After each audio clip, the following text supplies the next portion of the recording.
அதாவது இது ஒரு தொலைநோக்கு பார்வையில் க்ரோயிங் இந்தியா, க்ரோத் இந்தியாங்கிற கான்செப்டில் கண்டினியூஸாக அந்த ப்ராசஸில் போயிட்டுருக்கிற ஒரு நேர்மையான பட்ஜெட்டாக போயிட்டுருக்கு.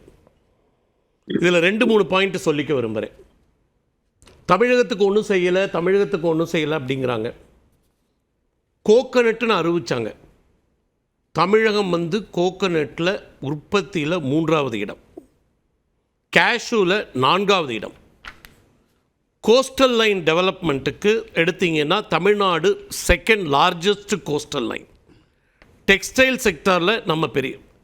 ஸோ இந்த செக்டார் எல்லாத்துலேயுமே தமிழகம் இன்வால்வ்டு. அதில் அலோகேஷன்ஸுக்கு இருக்குது, அதோட சப்போர்ட் இருக்குது. இது ஒரு சைடு. 2வது சொன்னாங்க